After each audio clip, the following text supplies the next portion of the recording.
మహిళా శిశు సంక్షేమ శాఖ మంత్రి సీతక్క బిగ్ టీవీతో ఉన్నారు. ఏడాది కాంగ్రెస్ పాలనపైన ఏం చెప్పదలుచుకున్నారు? అప్పు చేసి పప్పుకోడు, అప్పు చేసి చిప్పకూడు అని చెప్పి ప్రతిపక్షాలు విమర్శిస్తున్నాయి. ఏం చెప్తుంది సీతక్క? మేము అప్పు చేసిన ప్రతి రూపాయి కూడా ప్రజల కోసమే పెట్టినాము. అప్పు చేసిందంతా కూడా పాత అప్పులను కట్టడం కోసం, ఆ ఇంట్రెస్టులకు మళ్ళీ ఆ ఇంట్రెస్టులు పే చేయడం కోసమే ఖర్చు అయ్యేది. ఆ ప్రభుత్వం, గత ప్రభుత్వం చేసినటువంటి అప్పులో 7 లక్షల కోట్లకు వడ్డీలు కట్టడానికే అప్పులు చేయాల్సి వస్తుంది. వాళ్ళలాగా మేము ఎప్పుడు అట్టహాసాలకు ఆర్భాటాలకు పోలేదు. మేము ఇచ్చే స్కీమ్స్ అన్నీ కూడా పబ్లిక్ మీద స్పెండ్ చేస్తున్నాం. ఉచిత బస్సు కానీ, 500కే గ్యాస్ సిలిండర్ కానీ, 200 యూనిట్ల కరెంటు కానీ, 21,000 కోట్ల రైతు రుణమాఫీ కానీ, బోనస్ కానీ, ఇవన్నీ రైతులకు, ప్రజలకు, ఉద్యోగులకు, ఈ రాష్ట్ర ప్రజల కోసం ఖర్చు పెడుతున్నాం. కానీ ఏదో మరి చరిత్రలో మేము మిగిలాలని కట్టడాల మీదనో అంటే ఉపయోగం లేని వాటి మీద లక్షల కోట్లు పెట్టి పబ్లిక్కు మాత్రం ఇబ్బంది పెట్టే పరిస్థితి లేకుండా చేస్తుంది. ఇన్ని చేసినా కూడా కాంగ్రెస్ పార్టీ గ్రౌండ్ లెవెల్లో తగినంత ఫీడ్బ్యాక్ను పొందలేకపోతుంది. ఎక్కడ లోపం జరుగుతుందంటారు? లోకల్ బాడీ ఎలక్షన్స్ లేకపోవడం, లోకల్ ప్రజాప్రతినిధులు మాకు అంటే అందుబాటులో లేక కూడా కొద్దిగా ఇబ్బంది అవుతుంది. లోకల్గా ఎలక్షన్స్ జరిగి ఉంటే కొంత మనం ఇచ్చే ప్రతి స్కీమ్ను బాధ్యతగా గ్రామ పంచాయతీ లెవెల్ నుంచి జిల్లా స్థాయి వరకు ప్రచారం చేయడానికి కానీ, పబ్లిక్లోకి వెళ్ళడానికి కానీ అవకాశం ఉంది. ఇప్పుడు చూస్తే 1.5 ఇయర్గా ఎమ్మెల్యేస్, మంత్రులు, ఎంపీలు తప్ప వేరే వ్యవస్థ లేదు. దాంతో కూడా అనుకున్న స్థాయిలో పబ్లిక్లోకి ఇవన్నీ పోలేకపోతున్నాయి నా అబ్జర్వేషన్. అంటే చాలా పథకాలను ప్రవేశపెట్టడానికి కాంగ్రెస్ పార్టీ ప్రయత్నం చేస్తుంది. కులగణన కావచ్చు, బీసీ జనగణన కావచ్చు, ఇంకా రకరకాల ఇష్యూను ఏదో ఎస్సీ వర్గీకరణ సంబంధించి కావచ్చు. అయినా కూడా ప్రతి చోటు నుంచి ఏదో ఒక విమర్శ, అది కూడా కాంగ్రెస్ పార్టీ మీద రుద్దడం, కాంగ్రెస్ పార్టీ దానికి ఆన్సర్ చెప్పలేక సతమతమవడం. వాస్తవానికి 30 సంవత్సరాల తర్వాత ఎస్సీ వర్గీకరణ జరిగింది, 30 సంవత్సరాల ఉద్యమం తర్వాత. అయినా కూడా వాళ్ళ ఎజెండా, వేరే ఎజెండాలు ఉన్నాయి కాబట్టి వాళ్ళకు నచ్చుతలేదు. వర్గీకరణ అయింది, అయినా కూడా వాళ్ళు కావాలని, ఎందుకంటే వాళ్ళ పర్సనల్ ఎజెండాలు ఇంకా రాజకీయ ఎజెండాలు వేరే ఉన్నాయి వాళ్ళవి. అదేవిధంగా కులగణన 90 సంవత్సరాల తర్వాత చేయడం జరిగింది. అలా తప్పులు అంటారు, ఏ తప్పు మాత్రం బయట పెడతలేరు. ఎందుకంటే బీఆర్ఎస్కు, బీజేపీకి మేము చేసినవన్నీ కూడా పబ్లిక్ రీచ్ అయ్యేటువంటి, వాళ్ళ ప్రజల యొక్క ఆకాంక్ష నెరవేర్చేటువంటి కార్యక్రమాలు వాళ్ళకు నచ్చవు. మేము ఏం స్కీమ్ మొదలుపెట్టినా వెంటనే రివర్స్ స్టార్ట్. అక్కడో ఇక్కడో కొంతమందికి కాకపోవచ్చు, రుణమాఫీ కానోళ్ళు ఉంటారు, లేదా కొంతమంది గ్యాస్ సిలిండర్ అందని వాళ్ళు ఉంటారు, కొంతమందికి కరెంటు కనెక్షన్ రానటువంటి వాళ్ళు, ఏది 200 యూనిట్ రాను అది ఉంటుంది. అక్కడ లోకల్గా కొంచెం సర్టిఫికెట్స్ కానో లేదా ఇంకా రకరకాలు ఏదో ఉంటాయి. వాటిని పట్టుకొని ఎక్స్పోజ్ చేస్తున్నారు. కానీ ఇంత బ్రాడ్గా, ఇంతగా గతంలో ఏ ప్రభుత్వం ఇవ్వలేదు, కేసీఆర్ ఇవ్వలేదు, మోడీ ఇవ్వడం లేదు. అయినా కూడా పదే పదే విమర్శలు. వాళ్ళు ప్రత్యేకంగా కొన్ని యూట్యూబ్ ఛానల్స్ పెట్టుకొని లేని ఉన్నట్టుగా, ఉన్నాయి లేనట్టుగా. ఎంత దుర్మార్గం అంటే వాళ్ళ ప్రచారం, అబద్ధాల మీద అబద్ధాలు. ఇప్పుడు మీరు నా దగ్గర వచ్చి ఫోటో దిగిపోయారు, మీ మీద ఏదో చిన్న ఆరోపణ వచ్చింది, సీతక్కనే చేయించిందంటే పెడతారు. అందులో ఏమన్నా అర్థం ఉందా? అంటే అది ఎంత ఘోరం అంటే, మొన్న మేము మేడారం పోయిన జాతర దగ్గర, ఆడ మినీ జాతర, పబ్లిక్ ఎక్కువ ఉండరు, ఆపాల్సిన అవసరమే లేదు. మీరు ఉన్నారని చెప్పి ఆపారని చెప్పి పెద్ద స్టోరీ. Just 10 minutes. నేను తర్వాత సిసి కెమెరాలు అక్కడ ఉన్నాయి. 10 మినిట్స్ 10-17 నిమిషాల నుంచి 10-27 నిమిషాలల్లో 2 గద్దెలు, సమ్మక్క సారలమ్మ గద్దెలు ఎక్కి దేవు తల్లులకు మొక్కులు చెల్లించుకొని ఆ గద్దెలకు చీరలు కట్టాలని మేము ఆ టైం తీసుకున్నాం. జస్ట్ అంతే. పోయినసారి కూడా నా తల్లిదండ్రులు వస్తే నేను మంత్రిగా ఉండి మా అమ్మ నాన్న జనంలో దర్శనం చేసుకొని వెళ్ళిపోయారు ముసలోళ్ళు, సింపుల్గా. మొన్న ఏంటంటే నేను సరే కొంచెం ఫ్లెక్సిబిలిటీ ఉంది, టైం ఉంది, ఆడ జనం లేరు. అప్పుడు బీఆర్ఎస్ ఛానల్ వాళ్ళు కొద్దిమందిని బెల్లం దొంగలని అంటారు, వాళ్ళు ఎవరో మరి ఆ లేడీస్ ఎవరో వాళ్ళు ఎవరో తీసుకొచ్చి 3 గంటలు ఆపిరు మీరు అని అనిపించి ఆ ఫోటో పెట్టారు. వాళ్ళే ఎక్కడ వీడియో తీస్తున్నా, నేను చూస్తూనే ఉన్నా, ఆయనను చూస్తూనే ఉన్నా, ఏం తీస్తున్నారని. 3 గంటలు అంటే డిఎస్పీ ఏంది 3 గంటలు లేదు, ఎందుకు ఆపిరు అని అంటే 3 గంటలు లేదు మేడం అని మొత్తం తీస్తే 10 నిమిషాలు. అంటే ఎట్లా అంటే మన మీద మనకే డౌట్ వచ్చేటట్టుగా, అంటే మేము వస్తున్నామని 3 గంటలకి ఇట్లా ఆపిరా ఏంది అనే డౌట్ వచ్చేటట్టుగా చేశారు. మొత్తం నేను తీస్తే 10 నిమిషాలు ఆపారు. అంటే ఇట్లాంటివన్నీ కూడా వాళ్ళు దాని మీద నమ్ముకొని చేస్తామని. మొన్న ఎవరో హుజూర్ నగర్లో మేము ఎప్పుడో జానారెడ్డి గారి ఎన్నికల కోసం పోయినప్పుడు అక్కడ ఒక పిల్లగాడు పరిచయం అయ్యాడు, ఫోటో దిగిండు, సీఎం రేవంత్ రెడ్డి గారికి బోకే ఇచ్చిండు. అవి పట్టుకొని వీళ్ళకి సన్నిహిత కొద్దిమన్నా సిగ్గు లజ్జ ఉండాలి కదా ఇట్లాంటి మాటలు అంటప్పుడు పెట్టేటప్పుడు. ఒక విషయాన్ని పదే పదే అబద్ధాలను చేస్తే జనం నిజం అనుకుంటారే కానీ నీకు నైతిక విలువ అనేది ఉండాలి కదా.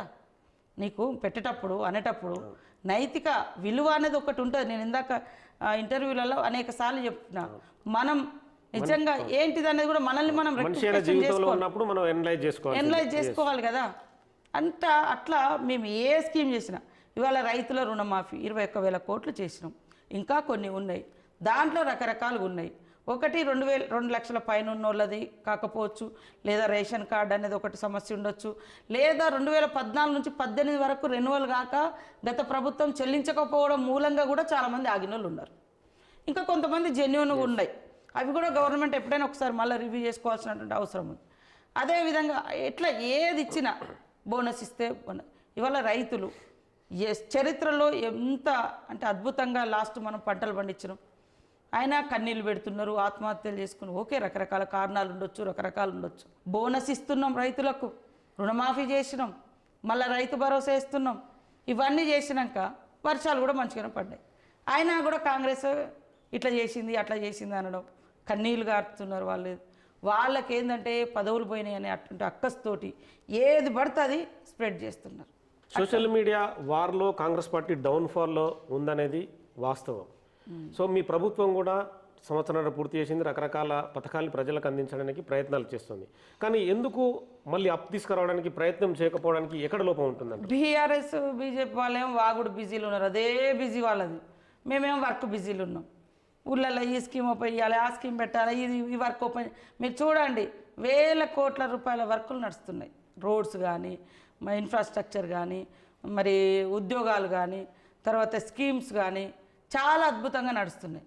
వాళ్ళు ఏంటంటే మొన్న ఎవరు నిన్న కేటీఆర్ అంటారు, 10 ఏళ్ళు స్వర్ణయుగం ఉండే, ఇప్పుడు అంతా గందా చేసి. స్వర్ణయుగం అయ్యా నీకుంది, నీ కుటుంబానికి ఉంది, ఎవరికి లేదు. స్వర్ణయుగం ఉంటే మరి ఎందుకు మారుద్దురు? స్వర్ణయుగం ఇస్తే ప్రజలు మార్చారు కదా, ప్రజలు మార్చుతున్నట్ట వాళ్ళు ఏదో చేసి తప్పు చేసినారు అంటారు. అది కూడా వీళ్ళ తప్పులు వీళ్ళు తెలుసుకుంటలేరు, తప్పులు చేసిరు అంటారు.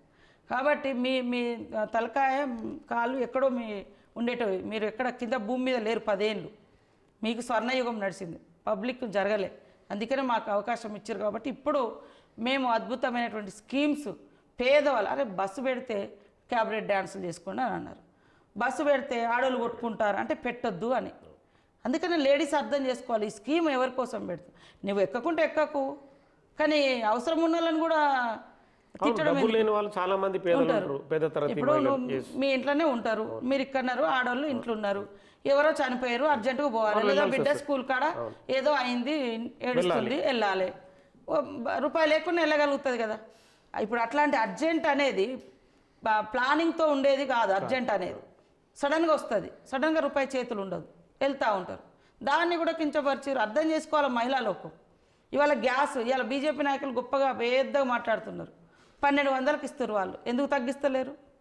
వాళ్ళు భావోద్వేగాలతో రాజకీయాలు పొందుతున్నారు. కానీ వాళ్ళు 10 ఏళ్ళలో ఏమి ఇచ్చారు? వీళ్ళేమి ఇచ్చారు, వాళ్ళేమి ఇచ్చారు? మేము 56,000 ఉద్యోగాలు ఇప్పుడు ఇవి ఇచ్చినాం. రేపు మాకు మళ్ళీ అంగన్వాడీ దాదాపు 14-15 వేల ఉద్యోగాలు ఇవ్వబోతున్నాం. ఇంకా నోటిఫికేషన్స్ ఇస్తున్నాం. కారుణ్య నియామకాలు అనేకం చేపడుతున్నాం. అది కాకపోతే మేమేమో వర్క్ బిజీలో పరిగెడతాను, వాళ్ళేమో కూర్చొని నెగిటివ్ స్ప్రెడ్ చేసే బిజీలో ఉన్నారు. అనుభవించే ప్రజలు ఆలోచించాలి. ఎస్, నీ ఇంటికి గ్యాస్ వచ్చిందా, నువ్వు బస్ ఎక్కుతున్నావా, నీ ఇంట్లో రైతు భరోసా తీసుకున్నావా, లేదా నీకు బోనస్ వచ్చిందా లేదా ధాన్యానికి, గతంలో ఇవి ఉండేనా అని ఒక్కసారి ఆలోచించాలి. దరిద్రం ఏంటంటే 80% బీఆర్ఎస్ నాయకులు అన్నీ రైతు రుణమాఫీ అయింది. వాళ్ళే మళ్ళీ నెగిటివ్ స్ప్రెడ్ చేస్తున్నారు, వాళ్ళే అనుభవిస్తున్నారు, వాళ్ళే తిడుతున్నారు, వాళ్ళే పదవులు అనుభవించారు. కాబట్టి స్వర్ణయుగం అని అంటారు. మహిళల కోసమని ఆమె మాట్లాడుతుంది. వాళ్ళు ఈ రాష్ట్రంలో మహిళలు అంటే ఒక కేసీఆర్ బిడ్డ అన్నట్టే చూపించారు, కేటీఆర్ చెల్లి అన్నట్టే చూపించారు. వాళ్ళు తప్ప ఇంకెవరు చేయొద్దు, చేస్తే మాలాగా మమ్మల్ని తిట్టినట్టుగా రకరకాలుగా సోషల్ మీడియాలో కించపరచడం, లేని అంటగట్టడం, ఇట్లాంటివి. అంటే మాలాంటి కింది వర్గాల బిడ్డలు ఎవరు ముందుకు రావద్దు, వస్తే వాళ్ళ బిడ్డలు, వాళ్ళ చెల్లెలు, వాళ్ళ అక్కలే రావాలి అనే దాంతో కూడా ప్రత్యేకంగా టార్గెట్ చేసి మమ్మల్ని రకరకాల హింస పెట్టారు, మానసికంగా కూడా. అందుకని మేము ఎంత స్ట్రాంగ్ అయినా అలాంటి అబద్ధాలకు ఒక్కొక్కసారి కన్నీళ్ళు కార్చుకోవాల్సినటువంటి పరిస్థితి. దాంతో నాశనం కాక తప్పదు వాళ్ళు. ఎందుకంటే తప్పు ఉంటే మేము బలవుతాం, తప్పు లేనప్పుడు అన్నోడు ప్రకృతి అనేది ఉంటుంది. ఏమో ఖచ్చితంగా శిక్షిస్తుంది అట్లాంటి వాళ్ళు. ఎస్ఎల్బీసీ టన్నెల్ వ్యవహారం ఇప్పుడు రాజకీయ రంగం పులుముకుంది.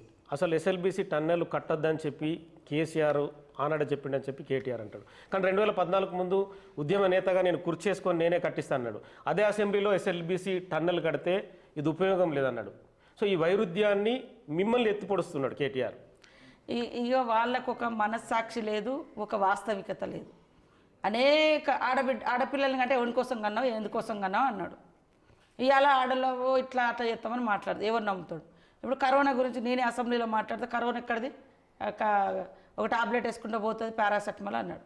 మళ్ళీ ఒక రెండు రోజులలో కరోనా బాగుందని అదే సభలలో కాసేపు కాంగ్రెస్ కరోనా కంటే ప్రమాదకరమైన ఏం ప్రమాదకరం చేసినా నీకు తెలంగాణ కాంగ్రెస్ ప్రభుత్వం నిర్ణయంతో కదా వచ్చింది. ఉద్యమాలు చేసినా కూడా ఆ ఉద్యమాలను గౌరవించింది కాంగ్రెస్.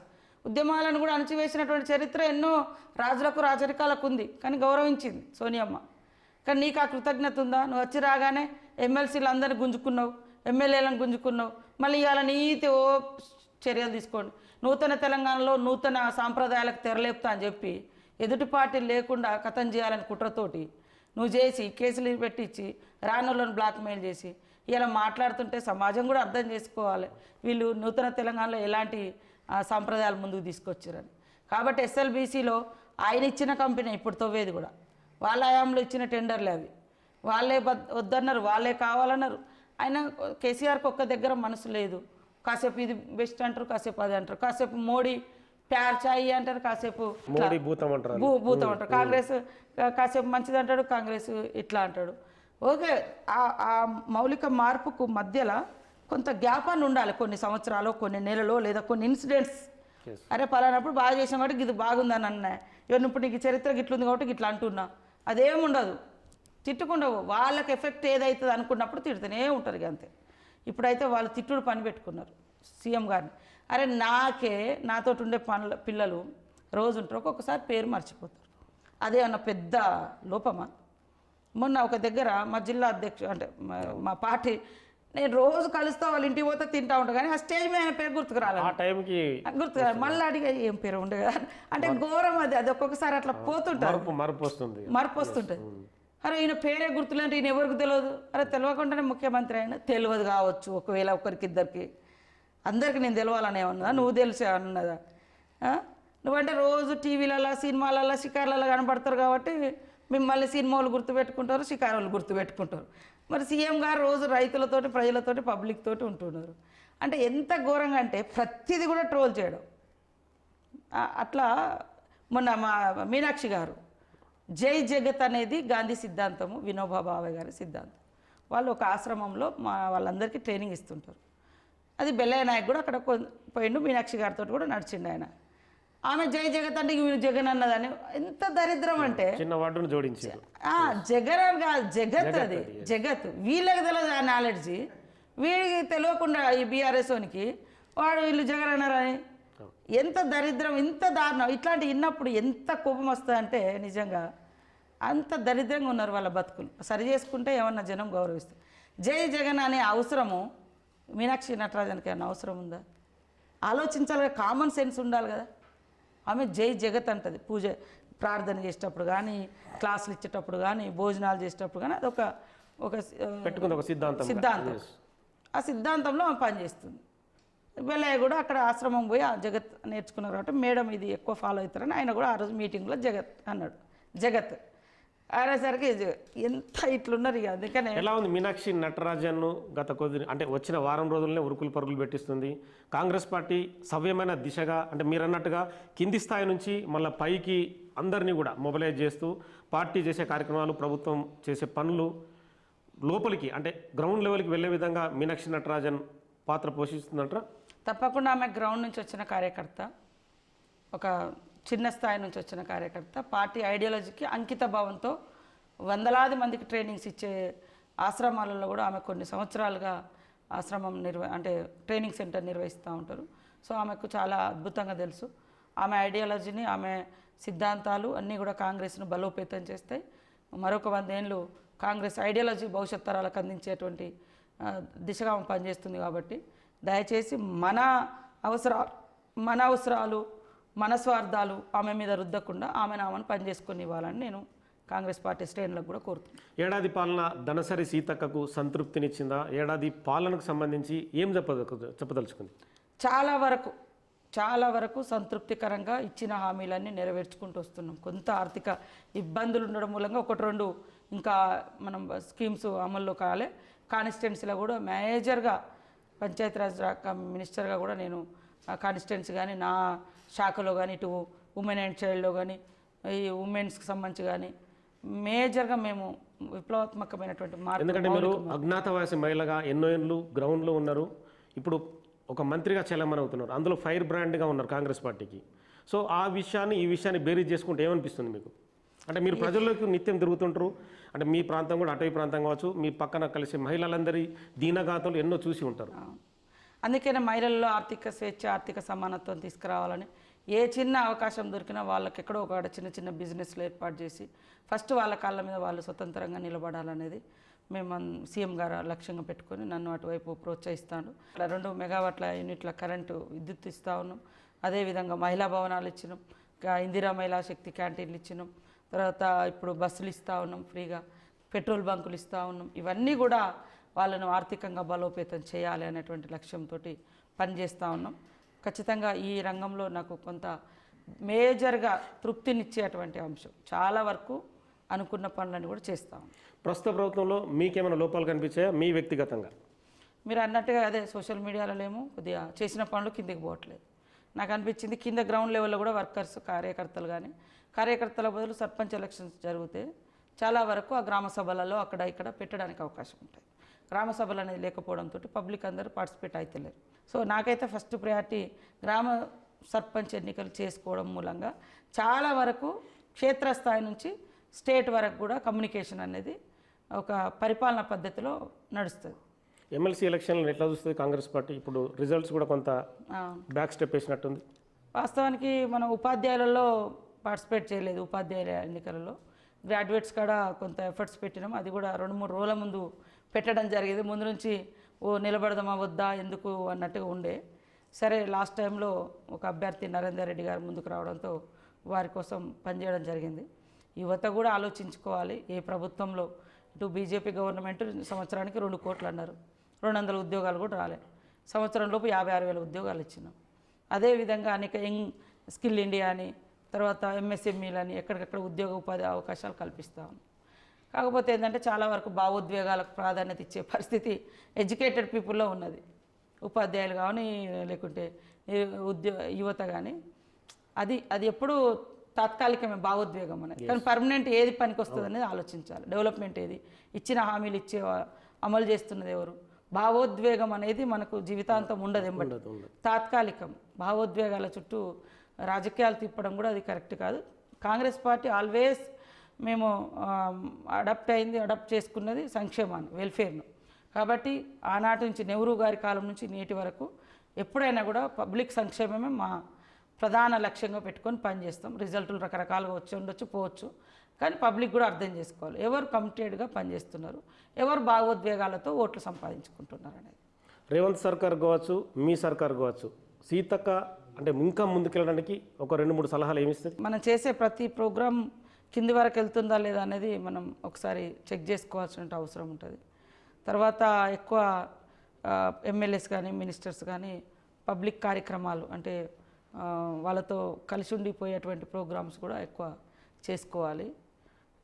పరిపాలనను కూడా గ్రౌండ్లో అధికారులు కూడా యాక్టివ్గా పనిచేసేటట్టుగా. అధికారులు మొన్న కూడా సీఎం గారు ఒక మాట అన్నారు, కొంతమంది, అందరు కాదు, కొంతమంది అద్భుతంగా చేస్తున్నారు, కొంతమంది చీరలకే పరిమితమైన. ఇది కూడా కింద నుంచి చాలామంది ఈ అధికారి పని చేయట్లే, ఆ అధికారి పని చేయట్లే అంటున్నారు. అలాంటి వాళ్ళ మీద ఖచ్చితంగా చర్యలు తీసుకుంటే బాగుంటుంది. ఎందుకంటే జీతాలు తీసుకుంటున్నాం, డ్యూటీలు ఉన్నాం, ప్రజలకు సేవ చేయాలి కాబట్టి ఖచ్చితంగా న్యాయంగా తిరగాలి. అలాంటి వాళ్ళు కింద క్షేత్రస్థాయి నుంచి పై స్థాయి వరకు గవర్నమెంట్ అధికారులందరూ కూడా యాక్టివ్గా పనిచేయడం, ఎమ్మెల్యేలు, ఎంపీలు, మంత్రులు కూడా యాక్టివ్గా ఉంటే చాలా బాగుంటుందండి నా ఆలోచన. ఓకే, థ్యాంక్ యూ సీతక్క గారు. సో మొత్తానికైతే ప్రజాపాలన ప్రభుత్వం ఇంకా సమర్థవంతంగా పనిచేయడం కోసం గ్రౌండ్ లెవెల్ నుంచి కూడా పార్టీ కావచ్చు, ప్రభుత్వం కావచ్చు పై స్థాయి వరకు తీసుకెళ్ళాలి. అన్ని రకాలుగా ప్రభుత్వం ముందుకు తీసుకెళ్ళడానికి కాంగ్రెస్ పార్టీ కూడా ప్రయత్నం చేయాలని చెప్పి సీతక్క చెప్తున్నారు. నెక్స్ట్ లెవెల్లో ఖచ్చితంగా ఏవైతే తాము అనుకున్న లక్ష్యాలను కూడా సాధిస్తామని చెప్తున్న పరిస్థితి.